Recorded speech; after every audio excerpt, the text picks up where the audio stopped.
Good morning, folks. Thank you as ever for tuning into the News of Ben. Now, ever since this Labour government got into office, I can't think of a single thing it's done that's good for our country and for the people of our country. Every single decision has been bad. The only difference between the various decisions is the extent of the damage done. But last week plumbed new lows. This government effectively legalised the killing of babies and the killing of the elderly. For a country that gave up capital punishment for fear of its ill consequences, within 1 week we've actually legalised the willful killing of people by the people without any judicial processes. It is an extraordinary turn of events for a country that regards itself as civilised. In the pursuit of liberty, as they put it, liberty of women to decide whether or not they have their children, and the liberty of the elderly and vulnerable to determine whether or not they take their own lives, they've actually legalised killing. Now, I was on GB News yesterday for 3 hours with the excellent Miriam Cates, who's very strong on family values. And instead of talking to the camera, as I normally do during these broadcasts, I thought it might be interesting for you to watch a few of the clips that we discussed on GB News yesterday together on this subject and on others. Enjoy the show. Thank you very much again for tuning in. Now, Ben, whatever you think about Israeli foreign policy or the Israeli government, some serious moral failings in our society if even some of our mainstream media cannot see the connection between the October the 7th massacre and what some of these groups are doing. Yeah, so, I mean, to break into Bryce Norton raises, I think, some fundamental questions about our ability to secure our strategic interests. I mean, goodness knows what else they've done about which we're not aware at the moment. But, you know, we seem to have a complete moral and organisational collapse in the United Kingdom. You know, right across the spectrum of governance, from just doing the most basic things well to having a moral compass when it comes to setting policies and regulations and laws, and I know we're going to be talking about other subjects where that's evident. But here's one example. You have a group that is openly hostile to the United Kingdom's defence. We could, rightly or wrongly, we could any moment now find ourselves at war in Iran, with Iran. And we've got this group breaking into Bryce Norton, and apparently the establishment not really taking it all that seriously. They should have been apprehended. If they resisted being apprehended, they should have been shot. That's what would happen in a sensible country. But yet we're still just having a debate about whether or not it should be a proscribed group. You know, there are more proscribed Islamist groups in the UAE than there are in the United Kingdom. In fact, there are groups in the United Kingdom which the UAE has sought to ban because we're so welcoming of this malignant ideology. So, there are no safeguards that can prevent abuse. There cannot be enough other than an absolute prohibition on the taking of one's own life. Because if you assume the state is capable of creating a system where you have a perfect set of results, you are deluded, if you don't mind me saying so, Benjamin. We just talked about our inability simply to protect Bryce Norton. This will be abused. And remember, we abolished the death penalty because there was a risk. There were many reasons to abolish it. One, it was uncivilized, but also there was a risk that the wrong people may end up being put to death. And that was after a protracted judicial process. You might find someone guilty and therefore hang them or electrocute them. But here, you're actually removing any scrutiny of what would happen in someone's home, and you will be legalising the euthanasia, effectively, of the elderly and the vulnerable at a point in time where actually they may be incapable of defending themselves. It is an absolute travesty that we have the recognition that we shouldn't have the death penalty for severe criminal activity, but we're prepared to put to death those who are elderly and vulnerable. And we've lost the plot. It's an extreme form of liberalism that has gripped our governance. And on the altar of liberalism. We are becoming an increasingly illiberal society, and we can have a bigger discussion about it. But this is one example. The other example, and perhaps we're talking about it later, is the ability for women to kill their unborn babies up to 9 months. And they talked in Parliament extensively about the vulnerability of the woman. Not once did I hear any of the Labour bench talk about the vulnerability of the unborn child. And it's the same principle applies. And there's just one last thing I want to say, is that we've set aside to such a significant extent the importance of family and the role that family plays in the birth of a child, in the protection of a child, bringing up a child, and then at the end of life looking after our own elderly. We've abrogated those responsibilities to the state in many, many respects, and it's convenient, therefore, for the state to adopt these kinds of policies because, frankly, it's a pain in the neck for the state to have to look after the elderly and the vulnerable. This is a function of a breakdown in British society. We see it in lots of different ways, and this is perhaps plumbing new depths. But it is a reflection of and it's a function of, complete collapse in our society. Benjamin, can you see how, even if you support the principle of assisted dying, how this bill itself might not be safe? For example, its proponents rejected calls to prevent anorexics from applying for assisted dying. The proponents disallowed an amendment that would stop doctors actually suggesting assisted dying to patients. Well, I think the law says that you have to be mentally capable in order to make this decision. So I would imagine someone that's suffering with such acute anorexia would not be deemed to be mentally capable. Unfortunately, that's not true. I mean, that's what came out in the evidence. An anorexic is eligible. But it doesn't mean it's not true. It means maybe there's the potential. But someone so severely ill as a mental illness like anorexia would not be capable of making the decision. But where Ben is entirely wrong is that Ben speaks in ideology, not in the reality of the situations people face.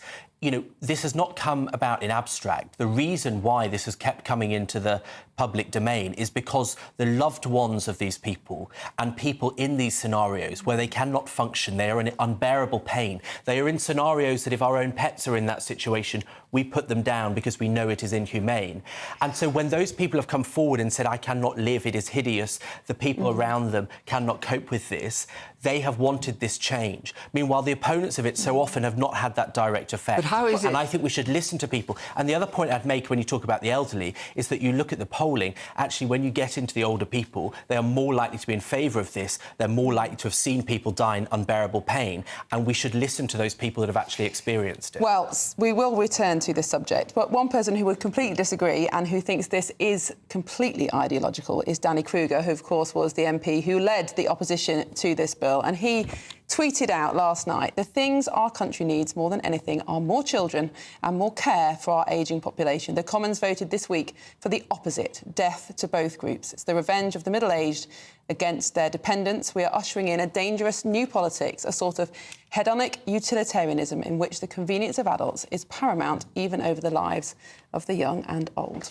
Well, for me, I travel in fear, perpetual fear of what the state wishes to do with information it gathers on us. And I don't mean to sound like a conspiracy theorist, but armed with this information, and, for example, with the passing of the decriminalisation of abortion, you can see mothers basically, DNA testing their children. They're, well, not quite right.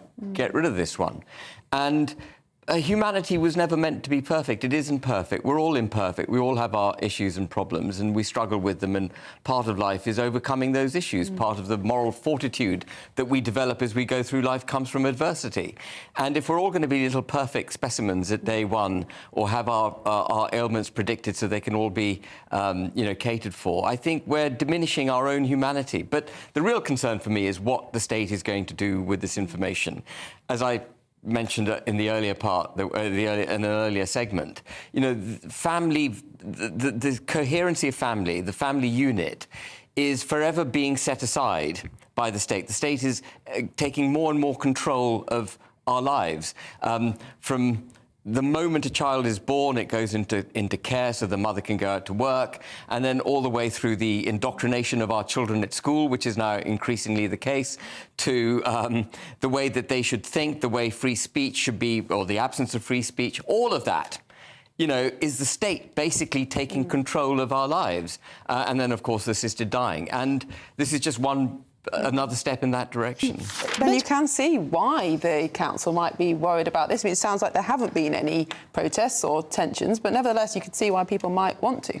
Well, I think Councillor Madgwick hit the nail on the head when he said that the more likely result of trying to cover it up was protest and anger. And that's what happened at Southport, because everyone tried to cover up the identity of Axel Rudakabana.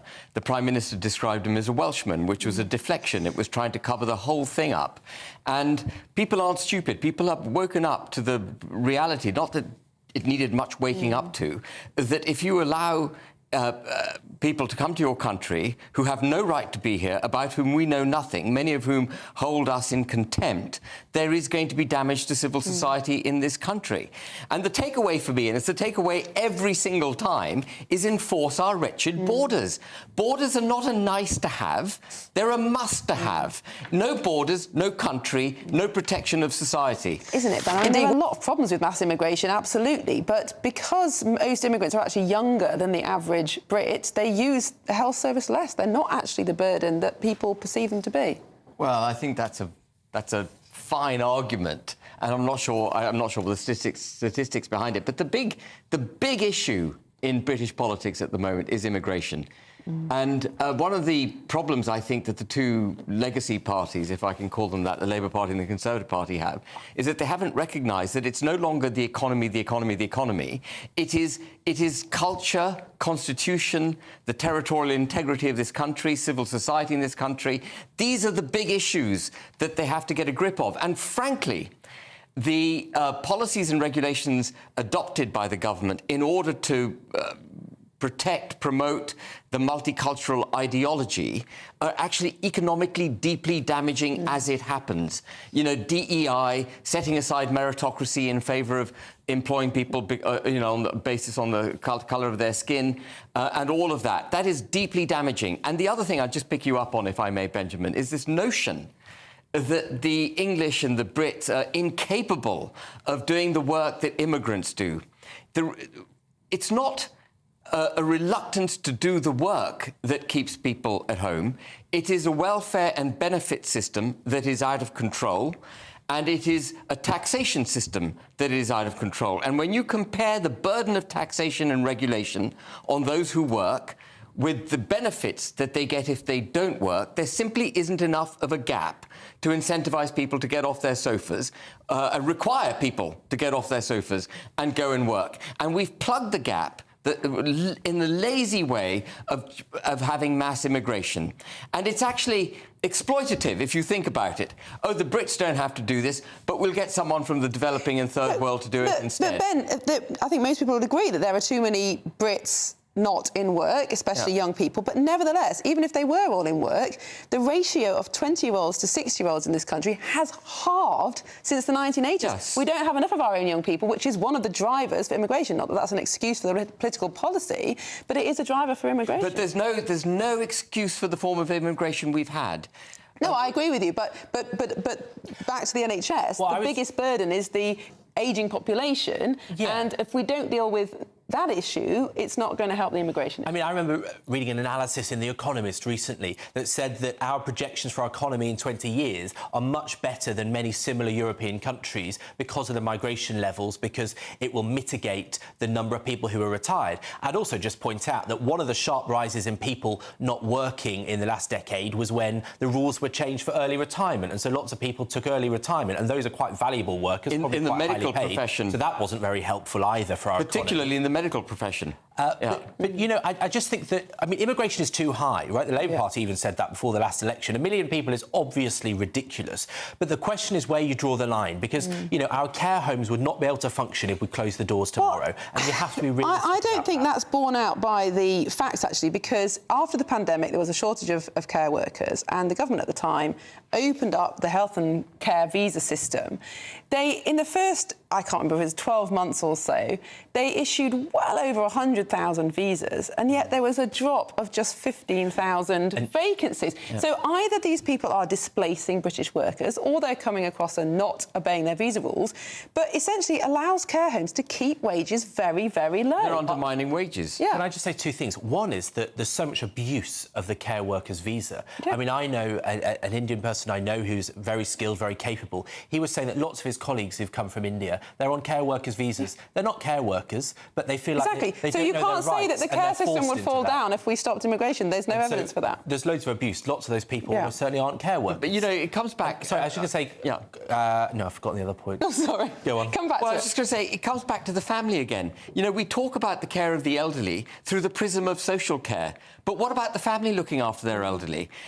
We wouldn't need all this immigration if we still had the familial unit at the heart of British society. We don't. And you talked about the need for more children. You don't sort the nation's needs out through immigration. You sort the nation's needs out by making it possible for people to have children and have them cost-effectively with the mother or the father giving pastoral care at home, not the state yanking these children away from their parents, shoving them into some school for indoctrination, as I've said before in this programme.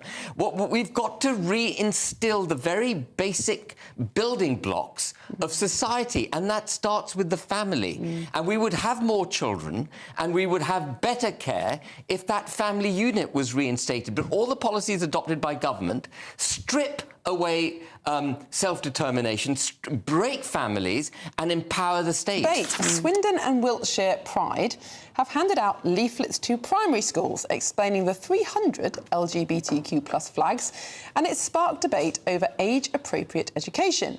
But the charity has defended the move, claiming that the material promotes inclusivity. So for our debate this hour, I'm asking, should primary school children be taught about Pride? Well, joining me now is Chairman of the Great British Political Action Committee, Ben Habib, and journalist Benjamin Butterworth. Now, Benjamin, let's start with you. Is always me first. I know, I don't know why I'm doing that. Let's start with Ben then, OK. But I know what you're going to say, Ben. I know, that's probably why you don't start with me. Thanks, I agree with you. Going to get some balance. I mean, Ben, this is not really about inclusivity. This is just madness. There aren't 300 different types of flags and sexualities, are there? It's made up. It's just unbelievable, isn't it? Why can't they do things in 2s and 3s like it used to be when I was at school? You could remember what they were. 300 flags, you can't even remember what they are. But, no, I mean, the whole thing is ideologically based, isn't it? The same ideology that goes with multiculturalism, diversity, equity and inclusion goes with LGBTQ. It's all part of the same panoply of brainlessness, frankly, is the only way to describe it. And of course, the most vociferous part of the LGBTQ brigade are the transgender component. The gays, you know, being gay nowadays it's normalised. It doesn't require a movement. It's perfectly accepted in society. No one regards anyone who's gay as being, you know, outside of the outside norms. It's the transgender movement that is trying to get on the bandwagon of the now accepted, you know, homosexuality in society, and they're using it. They weaponize it, and they're not even teaching children about the existence of LGBTQ. What they're trying to do, and I touched on it earlier in earlier segments, is indoctrination. They're trying to win over these children to their ideology. They're indoctrinating them. It is politicization of children at a very, very young age. It should stop. Ben is obviously very sceptical about renewables, but should there be some place for it? At least if it's in this country, we own the sun. You know, we own the sun that falls here, we own the wind that falls here. We don't have to rely on imports if we use renewable energy. Well, I think to the extent that we've already built some renewable energy infrastructure, we might as well leave it in place. I can't see any case to be made to remove that which already exists. But you know, I haven't studied the entire Western approach to net zero, but we've taken a particularly bad route. And the reason I say that is that in advance of having the technologies, assuming the technologies are capable of being produced, in advance of having the technologies that can take the place of fossil fuel, we shut off fossil fuel. And So we've ideologically decided that's where we're going, and we've turned off North Sea gas, we've turned off North Sea oil, and there's a lot of it, by the way. We've stopped mining coal, and actually coal is critical for steel production. We want to rattle our sabre with Iran and with Russia, but we don't have the steel-making capability required to actually arm ourselves. So we've geopolitically weakened ourselves. From an energy perspective, we've weakened ourselves. We've damaged the economy terribly on the altar of net zero. And the other thing I'll just quickly mention is that the regulatory and legal framework associated with it is also deeply damaging. I'm in property, and by 2030, all commercial buildings in the United Kingdom need to be Energy Performance Certificate B rated. 80% of commercial property in this country does not comply with that trajectory. So we're going to have real pain in our commercial property market between now and 2030. And that will manifest itself in the real economy, because the real economy exists through property. You need offices, you need retail space, you need leisure and so on. And so we're doing deep, deep damage to the economy of the United Kingdom on the altar of this ideology.